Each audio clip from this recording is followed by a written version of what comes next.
I am Zachary Kruger. This is another episode of Roster Lock, a best ball show hosted here on RotoViz YouTube channel. You can subscribe below if you have not done so yet. But today we are joined for a morning edition of Roster Locked. Today my guest is Peter Overzet. He is fantasy football influencer, randomizer runner. He's got his randomizer boxes. You can find Pete just about everywhere. I'm super honored to have him on my show today. If you joined us on his show, Best Ball Breakfast, earlier, thanks for joining me for my show as well. Pete, how's it going?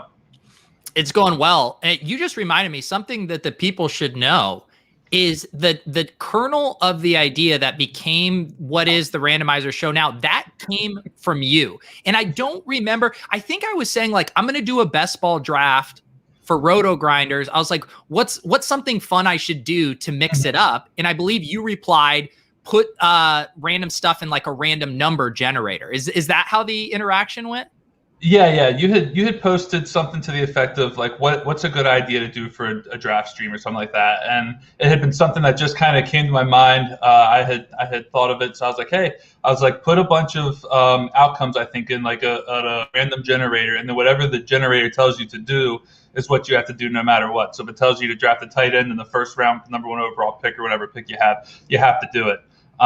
You had responded back. It was a good idea. You did the YouTube channel with it. You did the broadcast with it and did it. And it's gone pretty well for you so far, I'd say. So I'm happy to see that my idea has, been able to kind of, take off like this with you. You're like the perfect person to do it. So I'm super stoked for you to be doing it this way.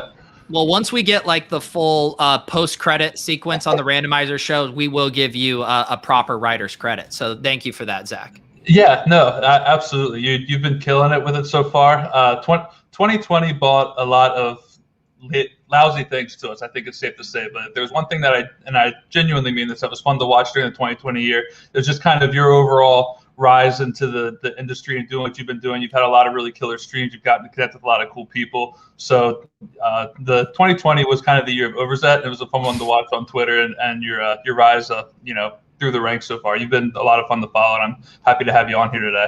Thanks, man. Well, I appreciate that. And as the people know, I love me some RotoViz. I still think it's the best and most underutilized site out there for fantasy. It's criminal how much it costs. It should be a couple $100 a season, like a lot of these other fantasy packages. And the work you guys are doing, Sean, obviously over there, Blair, just the best think tank in all of fantasy football. And anyone wanting to get better at fantasy needs to be reading all of the work at RotoViz. So excited to make my debut on the RotoViz YouTube channel. Yeah, I'm excited to be the first one to have you on here. So, we got a lot of followers already over here, viewers for this show. So I'm going to go ahead and get us into a Best Ball Mania 2 here. We just finished up doing one on your show for Best Ball Breakfast. Pete, you've done a handful of these, obviously. What is kind of your preferred way of tackling these Best Ball Mania 2 drafts when it comes to just overall roster construction, how you're planning for things like the playoffs and so forth? We got a minute to talk about it because the draft is already filled.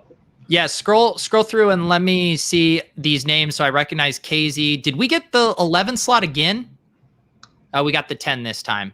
Yeah, so okay. We're moving up. So, okay, I see Silas and I see KZ. My first take is this might not be as wide receiver crazy as our last room just because I don't recognize the names as much. I would say basically how I've been approaching these things is because we've seen such a massive shift toward the wide receivers in basically the dead zone rounds. Like everyone is hip to how great the wide receivers are rounds 3 through 6. And so that's hard to get around. Like you still want to be taking wide receivers there. What's the only way to kind of flip the script? Well, people still like getting their anchor running backs early. So I have been doing a ton of zero RB. We started Calvin Ridley, Devontae Adams, really kind of flipping the script on that. And Sean has talked about this a lot of when you take the running backs at the back end of the first round, you're sacrificing projected points. You're making like a big, swig of hopium that these guys are going to be the next Christian McCaffrey or Dalvin Cook. And the only way to really punish the early drafters from taking the running backs is to take the wide receivers with equal or higher ceilings. So I've definitely been thinking about it through that lens. But again, every draft is different. Sometimes you get some crazy values. We know how much Sean likes Jonathan Taylor. If he's a guy that falls to you at the 112 turn, I don't mind taking a stab at him. So I'm flexible, but still very, very wide receiver heavy. Yeah, that's the way I tend to be too. If anyone is watching right now who's tuned in previously, usually around the 106 or 107 is where I tend to lean more wide receiver, possibly even tight end, which Travis Kelce just went here. So usually in that range, you'd be looking at Darren Waller as the other option if you didn't want Kelce, which is probably not someone who I'm taking in the first round. This isn't FFPC leagues. This is underdog. We don't get the tight end premium. It's half PPR across the board. Waller you can usually get, sometime mid to late second round. So it would be Kelce. And then after that, I'm kind of looking towards wide receiver. So it'll definitely be a wide receiver here at the 110. This draft has kind of started off, just about how you'd expect to see a traditional underdog fantasy draft to be going so far. We're definitely going to have one of these elite wide receivers on the board, even with Saquon going now. So let's close out of here real quick and just see what we're looking at.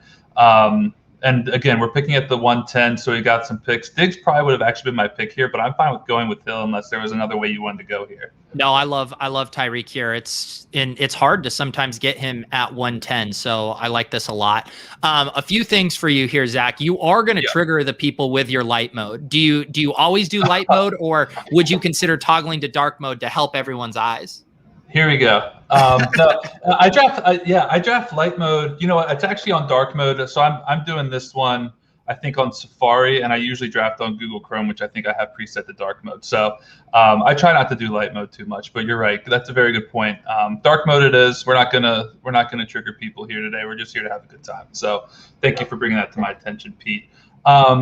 Yeah, but you're right. We don't usually get Tyreek Hill here at the spot. Sometimes you don't get to see him fall to the 110. So he's kind of a little bit of a consolation prize there at the end of the first round for us, picking out the 110. Where would we be looking to go to with this 203 pick that we're going to be coming up with?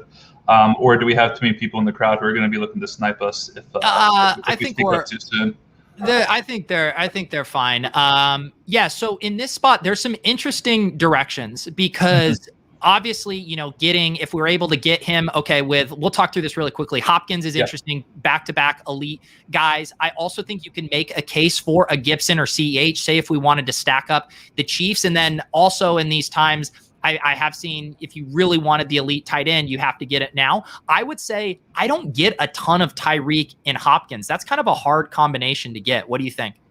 Yeah, I'm fine with that. I think the only other players who I would have considered here, Waller would have been on the table if he wasn't gone, Ridley as well. But after that, I think Tyreek and Hopkins is a good way to go. And then we were pretty lockstep too with Gibson as well. If we wanted to pivot off a wide receiver, Gibson would have been the play for me as well.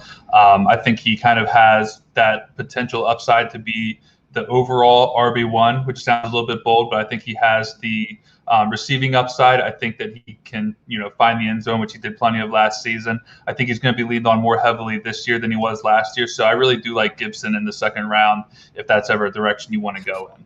Yeah, and the only other guy, and he's not my guy. This is strictly a tournament correlation thing. I don't mind doing Joe Mixon just because Cincinnati and KC play in that Week 17 game. So if you're playing some scenario, and I know this sounds like very, very hyper specific and in the weeds, but I do really think we're kind of looking for these super small edges in the playoffs. And that's one of our potential shootout games. The other one being DeAndre Hopkins here going against Dallas. So those are things I'm looking on when we start with the Chiefs, and that I want to get some Bengals. When we get a new Hopkins, I want to get some Cowboys. So it just kind of, what I've found for me is I'm not reaching crazy to get these stacks or whatever. I'm still doing it within ADP. I'm just breaking ties in favor of correlation. And it also has helped me naturally diversify my picks because last year I found myself a ton just drafting the same guys. It's like, okay, in the 5th round, I love T. Higgins. I'm just drafting T. Higgins every single time. Well, what if I, have a different stack there? Okay, maybe I will grab a share of Cooper Kupp there instead, based on a stack or a playoff correlation. So I've enjoyed that. And now I look at my exposures and I don't think I have anyone over 30% across 150 plus drafts. And that's kind of where I want to be. Like, I don't feel confident enough in any of these guys to take that big of a stand.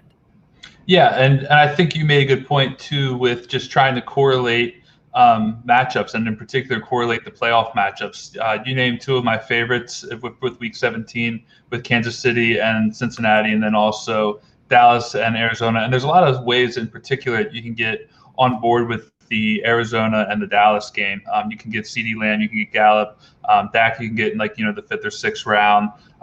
And then if you don't get Nuke, you can always even run it back with Rondale Moore later on if that's a player who you're interested in these drafts, just to find a way to get parts of these offenses that you think could be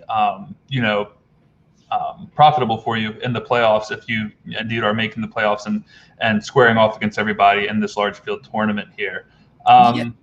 Yeah, because I think my thought is like the ADPs in general are fairly efficient. Like the market is pretty solid, and getting to the playoffs is hard. And the ADP is going to help, impact that to a certain degree. But if all things are being equal, your playoff team versus my playoff team, and there's no correlation versus one that has correlation, and it looks basically like a GPP lineup with a quarterback, a double stack, and a bring back.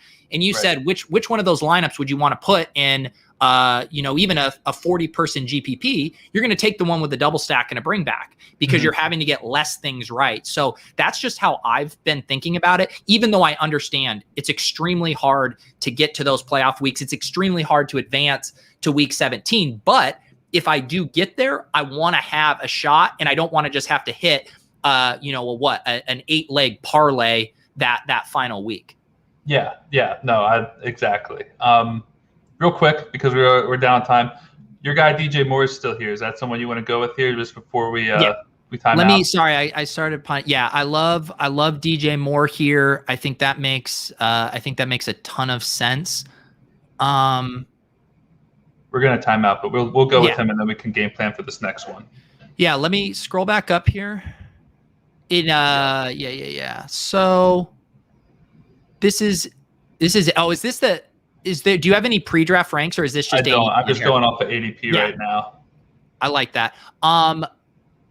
So talk to me through, this is a similar situation we just had in our other draft where we were staring at the same, wide receiver or running back options, and then we ended up pivoting to Lockett for our final pick. I guess we could mix it up a little bit if we wanted to do Pitts this early. Or I guess it just kind of depends like what kind of direction you want to take this team in. What are you thinking? Well, luckily we're given the benefit of still having some decent wide receivers here on the board. So that's kind of nice as well. The guy who I was possibly considering was Chris Godwin. He's kind of gone. And by kind of gone, I mean he is definitely gone. So he's not there anymore. Pitts, I think, would be a fun play to have. I believe the Falcons have a decent fantasy playoff schedule too. I know they do get the Bills 1 week, so that could suck. But at the end of the day, you still have to have good players to make the playoffs. So I think if we like Kyle Pitts here, then we go that route. Is there any wide receiver who would stand out to you that you would prefer over Pitts? The only other guy I'd be willing to reach on here would be T. Higgins. Again, going to that thing of getting the kind of KC thing. So I would say Pitts or Higgins. You pick your favorite. All right. We'll go Higgins. I would have considered Kyle Pitts here and not going Higgins, and I'll explain why. And I think you'll understand why. But then we'll still go here just because now I'm a little bit scared that enough of the people who were on our previous show followed us into this draft, and now we might not have it work out the way we wanted to. The only other guy who I would have considered going with later on would have been Tyler Boyd if he would have fallen, because I think kind of getting any of those Cincinnati wide receivers is fine, which would have made Pitts an okay pick here. But if enough people followed us over here, and if people are going to scare us into making some tough wide receiver picks, and I don't want to be stuck, hoping that we're going to get Tyler Boyd and then not getting him. So and one thing I'll say, I don't think Higgins and Boyd are mutually exclusive at all. Like I would be completely willing to take both of them. And you also set up a Burrow double stack. Silas asking in the chat, Higgins over Chase. I am Higgins over Chase. I think it's close. I have mixed in some shares of Chase. I think I draft like Higgins probably, 6 times out of 10, 7 times out of 10, and I'll sprinkle in Chase. Chase is a little more expensive, and I think Higgins is going to have the better season. I know Chase is an incredible prospect, but Higgins has already done everything we want from a rookie wide receiver as far as Wookie. I keep saying that, Wookie wide receiver. So I don't know. I'm big on Higgins. I think both can be great. But I feel like Higgins has already showed me everything I want to see, and there's no concerns there. Yeah, and I'm the same way. I think that both can be fine. I think both will be fine. I think that at the end of the day, we're probably going to have 3 Cincinnati Bengals wide receivers who, if they all stay healthy, are going to see 100+ targets, just like they did last year. Unfortunately, AJ Green kind of pissed away a lot of those targets by not doing much with them, but they were still 100 targets nonetheless. Hopefully, 3 younger players who are at a better age in their career now where they can produce at a higher level. If they're going to be seeing 100 targets each, I think that any of them can be good picks. It's Higgins for me just because of where Chase is going. I can get someone else who I think is going to be a solid player in the Chase range, and then I can run it back with Higgins a little bit later. Yeah, and also, I mean, we are on a RotoViz stream. I mean, Sean is incredibly high on T. Higgins. I believe he has him as a late second-round pick right now. He's basically been having to force himself into not drafting him multiple rounds ahead of ADP. So whenever Sean is that hyped on a player, I very much perk up and pay attention. And so, yeah, I do really like T. Higgins. And again, I don't think that – I think this pie can be really big. I think T, Chase, and Boyd can all pay off at their ADPs in different kind of ways. But I just think Higgins has the most blend of safety and upside, where, again, as great as Chase is, there still is stuff that doesn't often translate from college to the pros for whatever reason. So I think he's as locked and loaded of a prospect as you can get. And yet it's still really hard for these rookie wide receivers to come out of the gate and dominate in the NFL. Yeah, and you know, like you said, Sean being high on them certainly kind of sways you into maybe thinking differently about players than you thought about before. I had him on here a couple of weeks ago. We were talking about Travis Etienne, who's a player that he's very high on. He's got him ranked rather high in both his redraft rankings and then also his best ball rankings. So Etienne is also a guy who I've been looking to get a little bit more of over the last couple of weeks, ever since my conversation with Sean. But yeah, I think both wide receivers are fine. Cincinnati's still going to probably have to throw the ball a ton. Some people have said that their defense has only gotten worse since last year, not better, which is hard to imagine a team being worse than the Bengals were last year on defense, but they might try it again in 2021. So if that's the case, they're going to be throwing a ton. We are on the clock again here, Pete. Where do we want to go as far as this pick goes? One guy who we talked about previously was TJ Hawkinson. We also did talk about Mark Andrews. Would you want either tight end here? I think we can wait on the tight end. I'd go Claypool would be my pick here. Okay. Claypool, in the draft we did earlier, he was long gone by the time we picked at the end of the 5th. Again, kind of the same logic of chasing T. Higgins. Pat and I have been doing this in our main events. RotoViz has done a ton of work about these second-year breakouts. These guys that flash and produce in year one, show efficiency. They go on to have monster seasons. And it might not be Higgins, it might not be Claypool, it might not be Ayuk, and it might not be Judy, but a couple of these guys are going to hit in massive ways to where they're 2-3 turn picks next year. And so in these drafts where we're trying to win $1 million, I love taking a lot of stabs at these guys. And even though there's questions with Big Ben, there's questions with how it shakes out with Juju and Deontay Johnson, I just want to bet on freakish talents who produced in year one, and that's Chase Claypool. Yeah, Chase Claypool is an absolute monster. I don't think he quite had 200 PPR last year, but he was pretty close. He found the end zone a ton. He's just a big body wide receiver with elite speed who's going to make a lot of plays. You referenced, RotoViz and different things we have on there, different work that we do. I believe he is also one of the top players in the RotoViz Freak Score calculator, if I'm not mistaken, which for those who aren't familiar with that, kind of measures a wide receiver's size and athleticism and compares them to other wide receivers who have been in the league who just have ridiculous size and athleticism as well, kind of suggesting that, leading the league in freak score can perhaps lead to fantasy points as well. So a fun little metric there. Real quick, we're on the board again. TJ Hawkinson is there if we wanted to get a tight end. I'm going to drop him in the queue, but is there anywhere else you're looking? Yeah, I think it's Hawkinson or Javonte Williams on this board for us. And last time we took the detour for both QB or running back and tight end. I like going, we can go Hawkinson here. Let's do a true zero RB build. That'll push us into a different range, which I think will be fun.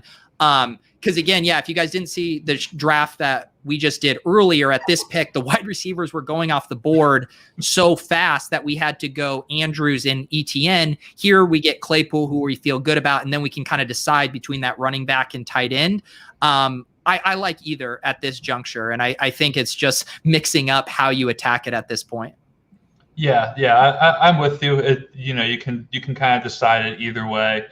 In this case, we did go with tight end. We went with T.J. Hawkinson, but you getting a guy like Javonte Williams here is fine as well. We're going for the true zero RB build, which we're legally required to do on a RotoViz YouTube channel. So it's understandable that we would also go that route. I don't know if Pete knew that, but we actually have to fade running back until at least the 10th round in order to keep the stream going on RotoViz. But yeah, I mean, at this point in time, we do have a 5 wide receiver build coming out the gates. Then we run it back with T.J. Hawkinson. Javonte Williams is a fine pick. I doubt he'll make it back to us, but he would have been just as good there.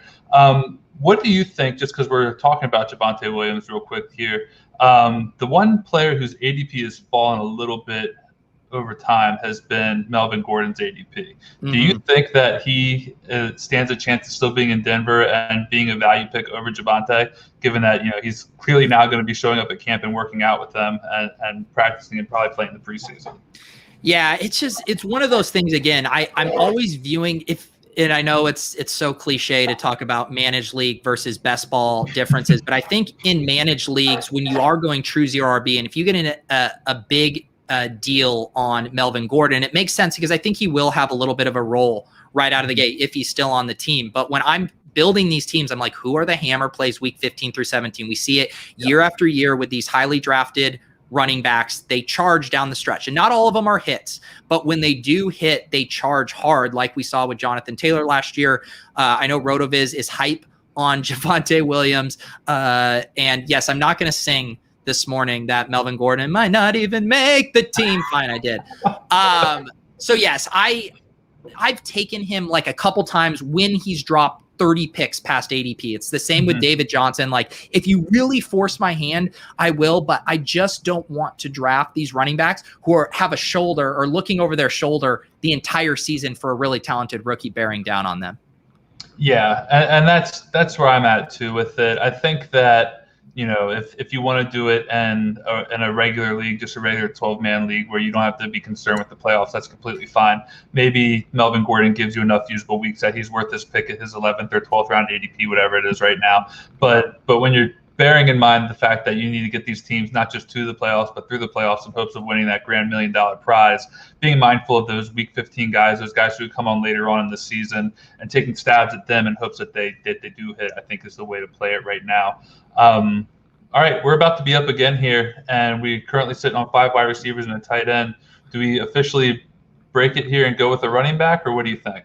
Yeah, this is the spot with, if Sermon wasn't here, I might sit on it, but I like Sermon here. The same kind of logic as the Javonte Williams thing. He might not be leading the backfield right out of the gate, but with all the reports that the 49ers want to run the ball 500 plus times, I think both Mostert and Sermon can pay off at this ADP. And again, they have one of the easiest schedules in the league. They have one of the best playoff schedules, one of the easiest schedules for running backs. Sermon, I think, is a great first running back in a zero RB build. Yeah, you mentioned their playoff schedule. I don't completely remember it off the top of my head, but I know that I've been really zeroing in on the Texans at week 17, I believe, is when they get them. So if you wanna have that player at the end of the season, if you make it to the big dance, Trey Sermon could hit in a big way against the Texans in week 17. But they do have a rather soft schedule even before that. Do you recall the other teams that they face? Yeah, so they're home versus Atlanta in week 15, which will just be a smash, and then they are on the road at Tennessee in week 15 or 16. So, but yeah, those bookends of home versus Atlanta and Houston is just incredibly juicy. Will you let me see the quarterbacks too here? Yeah. Let's get those up there. I'm just going to pull down the wide receiver running back real quick. Okay, so we are at a bit of a tier here. I was hoping at the Sermon pick that there was maybe a chance Boyd or Gallup would fall. That was apparently a pipe dream. I don't think we need to go quarterback here. It's a little early for Burrow, even though we do have that stack option. Let's go back to running back and wide receiver. Yeah, quarterbacks have gone kind of early, it looks like, actually, some of them. Yeah, so we are on the clock here. These are one of the times where I don't mind looking at I'm looking at Cooks here. You have a little bring back with that San Francisco matchup. I don't mind Pittman or Hardman here. Would probably be the guys I'm looking at. You pick your favorite of those. We'll go with Brandon Cooks here just because I have him at the top of the queue, and I do think that he's going to be a complete and total target hog for Houston. I don't think that Anthony Miller, shocker, is going to do much to move targets off of Brandon Cooks at this point in time. That's kind of a confusing trade that the Texans made in the first place, but I like Brandon Cooks here. I think also you talk about the bring back with the 49ers side of it. I think also there may even be the Jaguars facing Brandon Cooks in the playoffs as well. So if we want to maybe look later on down the line at doing a little Jaguars correlation with the Texans, I think that they also meet in the playoffs too, if I'm not mistaken. Yeah, and this is one of those situations I was talking about where last year I would just draft Hardman and Pittman there every single time and never think about it, but really forcing myself to be like, yes, do I like those guys in a vacuum over Cooks in one team? Sure. Do I like them 100% of the time more than them? And I'm like, no. 30% of the time I want to mix in Brandon Cooks there because, like you said, there are outcomes where they are a competent team in garbage time and they throw the ball a ton. And we know Brandon Cooks is good and he's been good in a lot of situations. So those are the kind of things I'm trying to be better about this year, is not just letting my kind of ageist and player biases just overrule me in every possible scenario. Yeah. I think it's definitely something that I've been trying to do a little bit more of this year too. Is just looking at the overall story of what we're trying to lay out for ourselves as we make these picks and figure out who makes sense and where we're taking them. So in terms of, like what you said with Brandon Cooks, we know he's good. We know that he's going to play on a team that's going to have to throw a lot. And even I know that some people are like worried about like quarterback play. Like we've seen great wide receiver seasons out of bad quarterbacks. I don't know who some of the quarterbacks were for Andre Johnson during his career, but Andre Johnson was the top pick, in fantasy for several seasons. So you don't always need to have like those elite quarterbacks to get your wide receivers to where they pay off for you at any course of the season. You can simply have those wide receivers who are really good, who are going to get by on talent alone, and quarterbacks are going to find them because of their talent. The fact that they need to get the ball to somebody, especially when their team's as bad as the Texans are. Yeah. No, I agree with that. Let's go back to the full set of options here. I'm gonna do it the old way. There you go. Okay. Yep. This is. I think we're in a good spot here. I think starting to enter a little bit of a wide receiver dead zone. There are some guys more around the like 120 to 130 range that I like, but this is generally, I think in this build, we could make a detour. I was hoping we would get Joe Burrow. I was trying to be cagey about that, but KZ took Joe Burrow there. I thought he would have been a nice pick. We're kind of in a weird spot with quarterback because we don't have many viable stacks. I guess we can get Darnold late, Roethlisberger late if we want. In this scenario, I'm probably looking at a running back here. Yeah, I'm looking at running back as well. Some of these stacks are kind of getting rough. We just lost Burrow, which has really been the only good option here. We can't pair Tyreek. We can't pair Hopkins. All of our quarterbacks who we'd be pairing with our current players are definitely low-end quarterbacks, right down to Hawkinson and Goff, if that was something we wanted to entertain later. So I'd be going running back here as well. Let me just pull them up. Is it James Robinson for you, or do you feel like we can't go that route with Etienne lurking? So I'm probably taking Zach Moss here, but I also never draft James Robinson, and so when you get him at a discount, I don't hate it. But what do you think?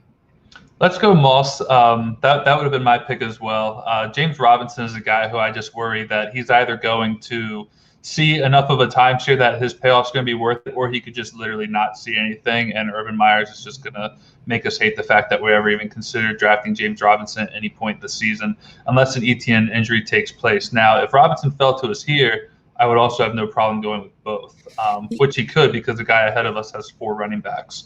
I think the other fly in the ointment for Robinson is like Urban Meyer's going to give Carlos Hyde some touches. Like, yeah, he's just like the exact kind of guy he loves. So, man, I'm sorry. We could go James Conner with the Dallas correlation that we talked about later, even though we don't have Dallas. I like that. We've already made a bet on the Arizona offense. I think in this kind of build, We do want some touches right out of the gate with the 0 RB build. And I think Connor is a guy that I'm perfectly okay with here in the early 10th. Yeah, I'm good with Connor there. I think that's fine. And you made a really great, although painful point about James Robinson and Carlos Hyde. Like, yeah, if Carlos Hyde breaks camp, you know that Urban Meyer is going to try to find some way to get Hyde touches at some point in time in the season. He's going to spin some kind of narrative about what he's good at, what he's able to do that for some reason James Robinson and Travis Etienne can't do. And we're just going to be, sitting there face palming every week watching Carlos Hyde take an NFL field in his age 47 season or whatever. Yeah, and Robinson is like we're trying to think of guys whose role could grow massively down the stretch versus I look at a guy like James Robinson and I just see a guy that's getting squeezed in every direction. Yeah. Squeezed by some touches from Hyde, losing pass work to Etienne. We know Urban Meyer is going to do funky stuff at the goal line with Chenault and who knows, even Tebow. Who knows how much Trevor Lawrence will run in the red zone. So he's just a guy I worry he's getting squeezed in every which direction. And I'll take him with like a 2-round discount, but I think we were only getting like a 10-pick discount there.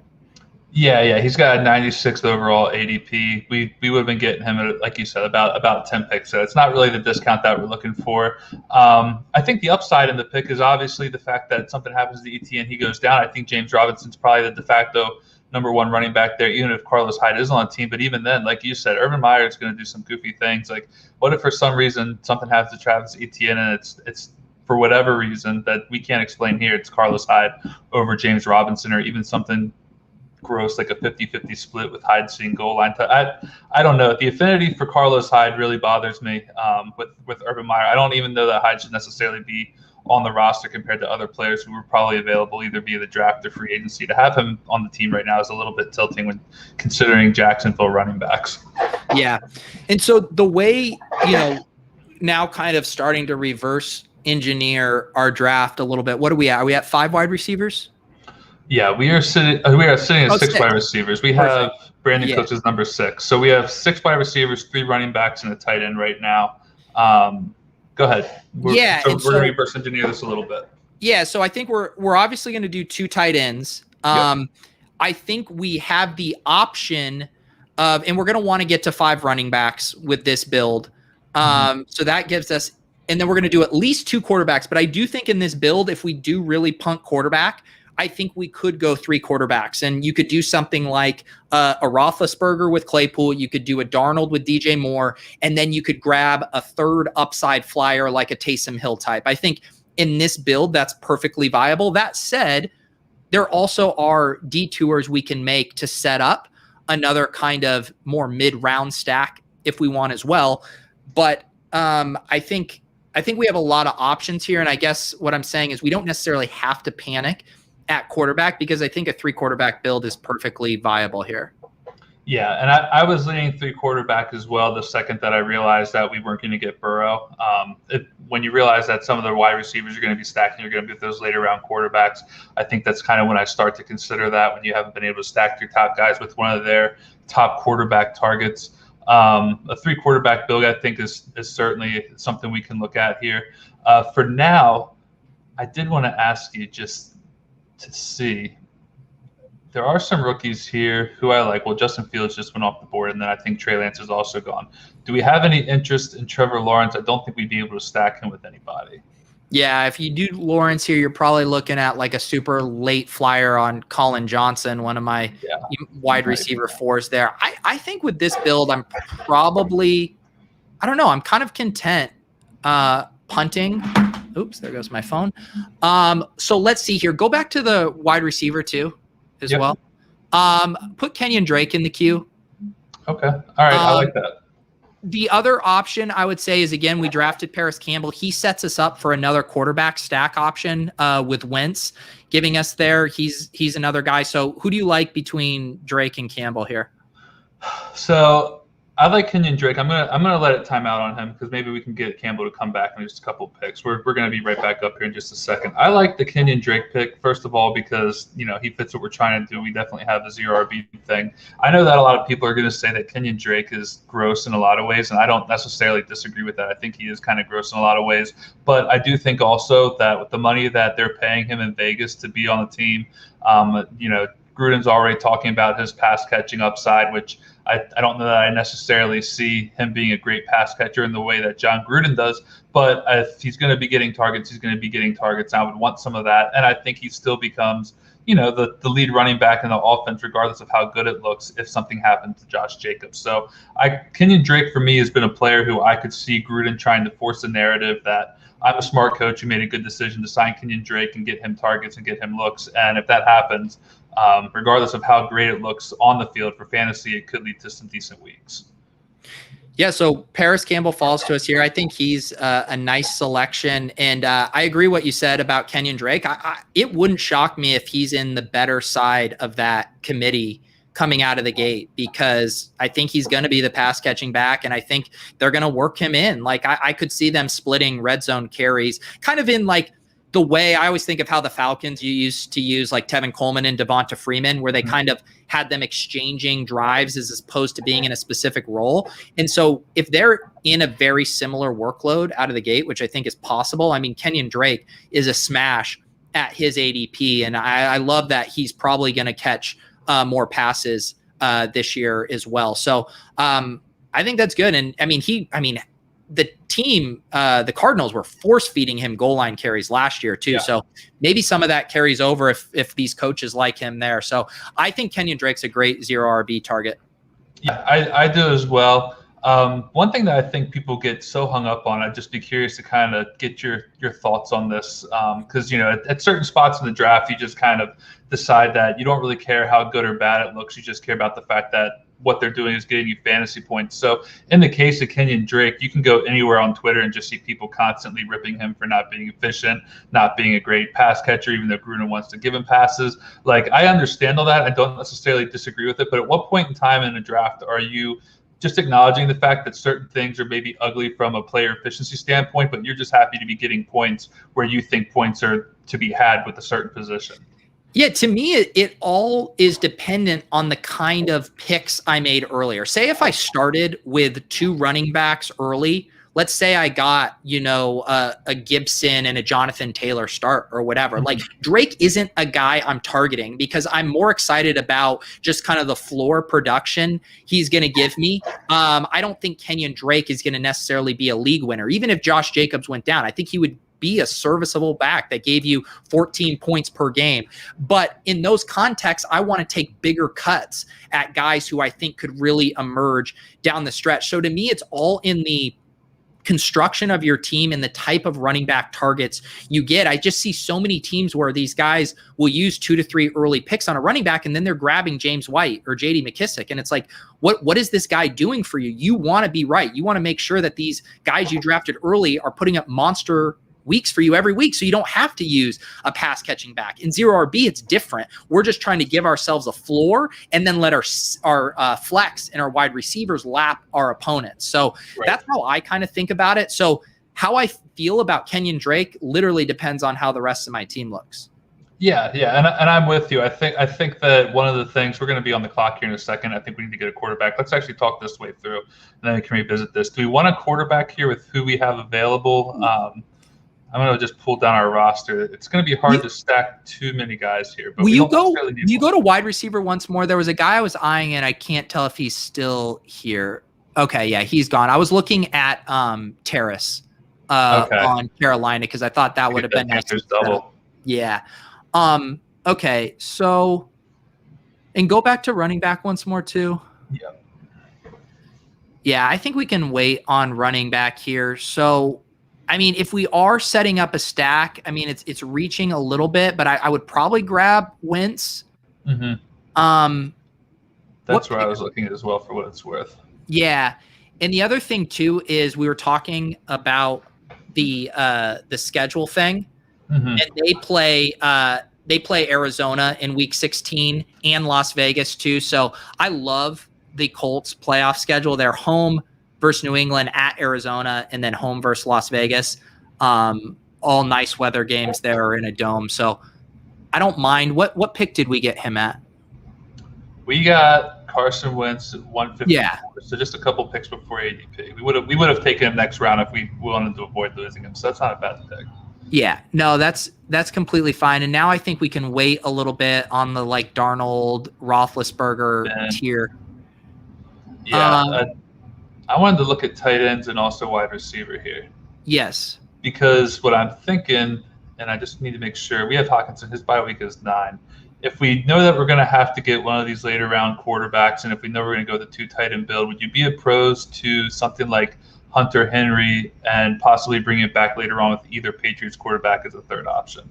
Yeah, no, I like that at all. And I also think we could consider Bryan Edwards too as well. But I like Hunter Henry here too. I think he pairs well with Hawkinson. Okay. Well, I'm going to go there just because, I mean, we're probably going to lose Edwards, but I think we stand to lose a wide receiver, and we're going to be okay with what we have here. Tyreek Hill, DeAndre Hopkins, DJ Moore. Edwards probably has a chance to get you a few more fantasy points than what Hunter Henry is going to on the season, but I don't know if Bryan Edwards is necessarily going to find his way into our lineup with our wide receiver core as much as Hunter Henry may over the course of the season, and we're still trying to find ways to get a couple stacks there. But yeah, go ahead. Yeah, no, and the only other thing I would have maybe have considered if I was looking to get the Wentz double stack would be just put Mo Alley-Cox in my back pocket to pair with Hawkinson. That would have been the only other consideration for going wide receiver there instead. But I think Hawkinson and Henry is a nice pairing there. Yeah, no, I like that. Hunter Henry is a player who I've been trying to kind of mix in with a little bit of Jonnu. Do you have any particular feeling more towards one than the other between those 2 Patriots tight ends? No, for a lot of May and June, I wasn't drafting either of them. And then I was listening to Leone and Ben Gretsch talk about the situation on their ETR projections pod. And Leone was starting to kind of sell me on Henry being a pretty nice value. Actually, he thought both of them were, but Henry just ended up being the cheaper of the 2 generally. So I've started to mix in some Hunter Henry in these picks. And I mean, he was good last year. He's been good on the Chargers, and now getting him at, pick 160. To me, that seems probably priced at his floor. And if Jonnu were to get hurt, or if they are just funneling the offense through the tight ends, I think there's some room for, again, he's not going to finish as a top 5 tight end, but he could easily finish as a top 10 tight end. Yeah, and I think he's going to give you plenty of usable weeks too, at the price that you're paying to get him. Like if it's not going to be Hawkinson one week, then getting Hunter Henry in the 13th or 14th round is going to look really nice for you. And same with Jonnu Smith. I know Jonnu already went, but I believe him and Henry are going within roughly a round of each other. So I think both of them are values. I think both are going to be on the field rather frequently. I don't think that the Patriots are going to back off of this idea of running out 2 tight end sets on the majority of their plays. So I think both could stand to be values. I think Jonnu Smith and the idea of just Jonnu Smith in the open field is a terror for defenders. And if they're finding ways to funnel him the ball, I think he could just be a very solid pick as well. So I actually like both of them. Yeah. But I am with you. It took a little bit of coming around for me as well. It wasn't something I was super excited about early on, but now as I think back on drafts and just the way things have shaped up over the course of the season, I think getting Mac Jones gave me a little bit more confidence in Hunter Henry and Jonnu Smith as well, just because I don't know that I think they're going to pass the ball enough with Cam Newton under center to really make me super confident and them as pass catchers as opposed to Mac Jones, who I think could funnel them a little bit more targets. So let's take a look at our construction here, and now we can with what do we have? 4 picks left. So we're at 1-4-7-2. We're done at tight end. I think we're only going to take one more running back. And then I think we're looking at one more wide receiver. And it looks,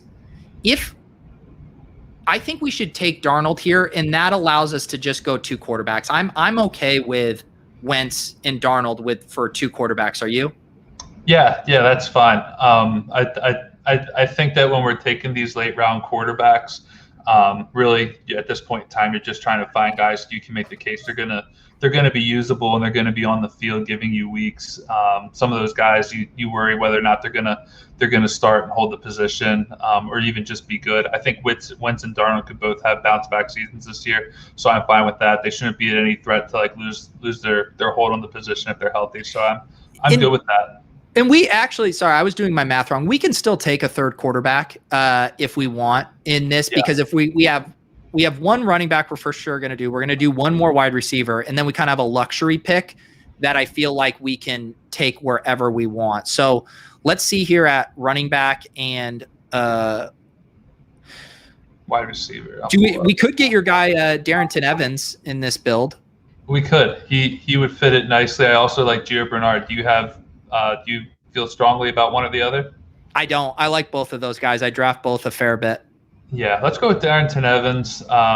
We mentioned previously on your show, I think he has a path to touches, even if Derrick Henry is healthy. Obviously, I worry to some degree what those touches will look like on a week-to-week basis. I don't think that in games where they're winning, you're going to see a lot of Darrington Evans, but I think in games that are competitive or in games where they're trailing, you could see a little bit of passing down work. And I had mentioned even earlier that I just think that if it comes to a Derrick Henry injury, I think Evans will see the majority of that share. I think you kind of envision a little bit more of a 50-50 split, possibly with Brian Hill, but either way, a 50-50 split, and that offense is going to be more than what he's going to be getting with Derrick Henry healthy. Yeah, and I think we'll have a decision if we want to go third QB or 6 running backs. I generally stop at 5, even in 0 RB builds, but I think it's completely okay to go 6 here. I think what's interesting is trying to think through some of our targets for our last wide receiver at this point. I think our targets for quarterback are pretty easy. We could stack up Claypool with Roethlisberger. We could grab one of the Patriots QBs to go with Henry, so I think that's fine. And then here, we could continue to place chips on the Houston pass catchers with Nico Collins. Yes, shout out Eric Bynford, the number 1 Darrington Evans truther. Yep. We took Denzel Mims last week. All these names, like, I'm always just going with correlation at this point because they all feel like similar probability bets. Josh Palmer is a guy, just the more I read about the beats, I get kind of excited about him. He plays KC in week 15. He plays Houston in week 16, so we got some correlation there. Any other guys jumping out for you? No, the guys you mentioned at wide receiver, I think are who I'd be looking at as well. I know that you mentioned earlier the Denzel Mims correlation for the playoffs. Who were the teams that he got again? So the Jets play Miami, Jacksonville, and Tampa Bay. Yeah, so that's great, at least in terms of the overall matchups. We wouldn't really have much correlating there with our build, but it doesn't necessarily have to be that way.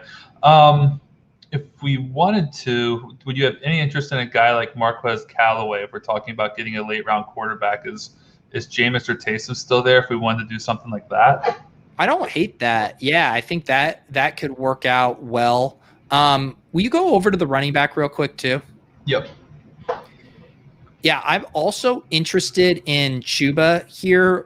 We're not going to be able to get a Carolina double stack, but I think making a bet on that offense, and Chuba is like the exact kind of 6th running back I would want to take in this build, where he's going to give us no usable value out of the gate, but I think would have pretty massive contingent value if C-Mac went down. So I don't mind taking a big cut with Chuba here on our bet on this offense. Yeah, let's do that. I think he's kind of a fun player to be drafting right now. What's interesting with Chuba Hubbard, so we'll go with him. What's interesting with him, and when you just think about the Panthers' offense as a whole, I believe the backup running back there is still the backup behind Chuba. I believe it's still Reggie Bonifant, if I'm not mistaken. And if that is the case, we already saw them not use him last year when CMC went down. Is he still the backup to you? Yeah, I was just pulling it up. It's Rodney Smith is there as well, Rodney and Bonifant. But yeah, I mean, Chuba was a good prospect. Like, I think he would be close to a 1-for-1 replacement there if McCaffrey went down.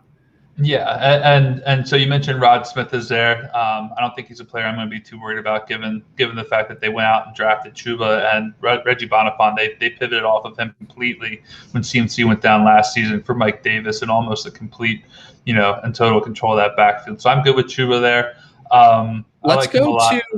Let's go to. So we're debating between quarterback and wide receiver here for this final pick. Yeah. Let's see here. So we could grab Roethlisberger. Are we at 7 or 8 wide receivers? So I almost never take just 7, but I do think this is a jacked up wide receiver thing. So I'm probably looking at Roethlisberger or taking a wide receiver flyer here. Yeah, Roethlisberger would be it for me. Wide receiver flyer would probably be like Byron Pringle, but yeah, I think I'm fine with Roethlisberger if that's what you're good with. We're gonna a little timeout, but we'll take Roethlisberger. I'm fine with that.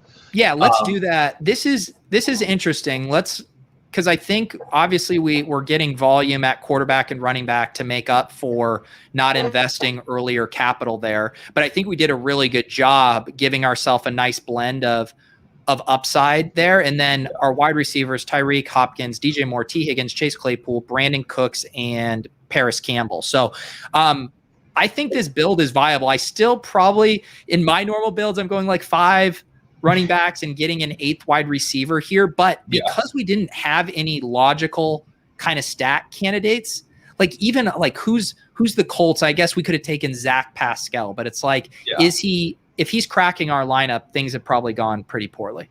Or shout out Eric Belair. We could have gone Kylan Granson at tight end. I think Eric is a big Kylan Granson fan. But not too many Colts you'd go with there.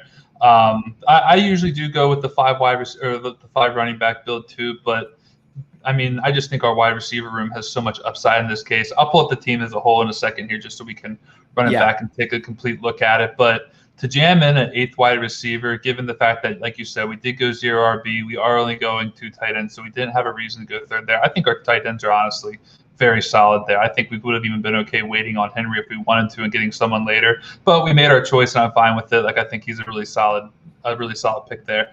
But our wide receivers just have so much upside. We talked about we're going to draft with the hopes and the assumption that we're making the right picks. If we are doing that, then I think we're going to be fine with those selections.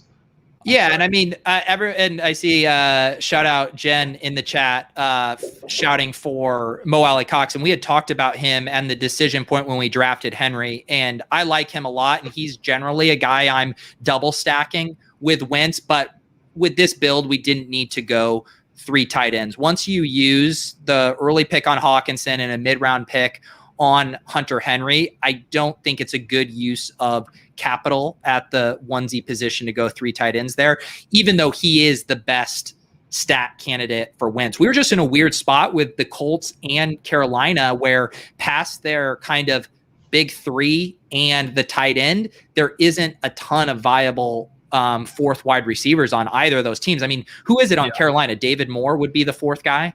Yeah, they brought him in as a free agent, so I would assume that he would slide back to 4 after they drafted Terrace Marshall. Yeah. So this is a unique team, but I honestly really like it. I think this blend for quarterbacks is perfectly fine. I love the texture of our 0 running backs, a nice blend of guys who are going to touch the ball right out of the gate, nice upside down the stretch if things break right for Sermon, for Evans, for Chuba. And then our wide receivers are absolute studs there. I think, looking at this room, we're looking at kind of Claypool and Campbell getting like a big breakout for one of them. If one of those guys hits, I think this wide receiver room comes together really nicely, even though I feel naked with only 7 wide receivers. Yeah, it's definitely a weird feeling. 5 running backs is almost my guarantee, like how I'm building. If I'm not going hyper fragile with the 4-3 running back build early, I'm usually maxing out at 5. But things unfolded the way that they did. I'm fine with the way we decided to kind of approach the room based on who was there. I don't think we made any picks just because we felt like we had to fit a certain construction based on who we had available. I think that we still overall have a very sound construction here that's going to hopefully pay off, win us $1 million, and we'll call ourselves Best Ball Mania 2 champions in the year 2021. There we go. And I think this is It's just kind of a lesson too of being flexible at the end of your draft. We all have the structures that feel the most comfortable with us, but really having to know, like, we're not going to force, Byron Pringle here if we don't have a really good reason to do so. And so, yeah, I've done a few teams like this, not recently, but I think in the context of this draft, this structure actually made sense. Yeah, this is definitely some of the latest I've gone on quarterbacks here. Usually I'm getting them early, but after that Burrow pick went off the table and the idea of stacking him with Higgins, I was just kind of like, wheels up for fading the quarterbacks and hopefully getting 3 guys late. I think we have a good solid 3 guys late. They all kind of come with their question marks, certainly, but in a format where we only need one of them to hit on any given week, and I think they're all going to be starting. They're not at a threat to lose their job, I don't think, if they don't perform, at an elite level, which I don't know if any of them will, but they should all be starting 17 games barring injury, and I think that they can find ways to get us usable weeks since we only need one of them. I think 3 quarterbacks is honestly the way to go, just when you consider the fact that Wentz and Darnold were both kind of talking about as bounce back seasons. If we need that quarterback to maybe find our way into our lineup. If it's the 2 of them and they're struggling, then hopefully Ben finds a way to get us there. We're drafting Ben's wide receivers as if we think Ben's wide receivers are going to be top players. So if they're going to be top players, Ben's going to have to hit to some degree. So hopefully he's able to kind of help carry that quarterback room a little bit as well. Yeah, and I mean at the end, like I plan to max enter the Best Ball Mania, and I want to have exposure to a lot of these different structures. As much as I love grabbing the elite tight end and the elite quarterback, because it frees me up to do like a 2-4-10 2 kind of construction, I also want to have exposure to some of these 3 quarterback builds, to some of these more robust 0 RB builds. Like, I just want exposure to a lot of these constructions while making the smart player selections within them, because I think you could see these break in a lot of different ways. Yeah. I mean, at the end of the day, I think what we're really just trying to do is fire off as many shots as we can on these players in the hopes that a couple of them hit and give us a chance at winning this thing. That's the benefits of, drafting where we are. So seeing these scenarios and seeing the way that certain builds can unfold where we're successful and we're making it to the big dance in terms of the tournament and the playoffs. Drafting these teams and just playing around with these builds a little bit to find different ways that they could work out, I think is definitely the way to approach it. Don't be so hard-headed that you think only one way can get you there, because we're going to find out probably this season that whatever it was we were expecting, the opposite to some degree happened, and we want to make sure that we're in on it from all angles.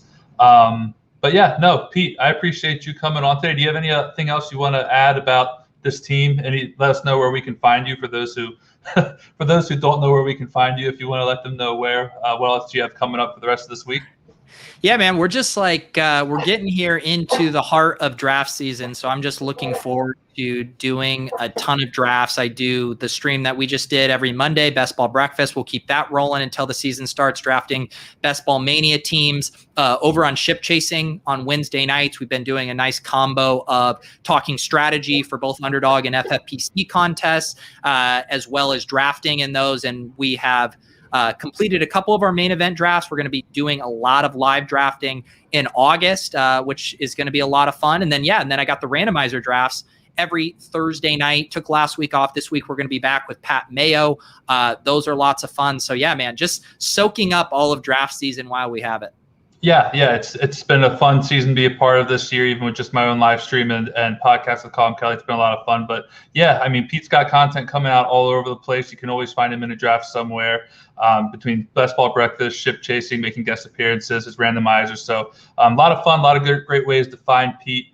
Thank you, everyone who joined me today on Roster Lock. Thank you, Pete, for coming on and being our guest. I will be running it back again this Saturday, I believe. It's the 31st. With Patrick Corain of NBC Sports Edge. He'll be on with me to draft the $125 FFPC Best Ball Tournament team. Until then, everyone have a great week.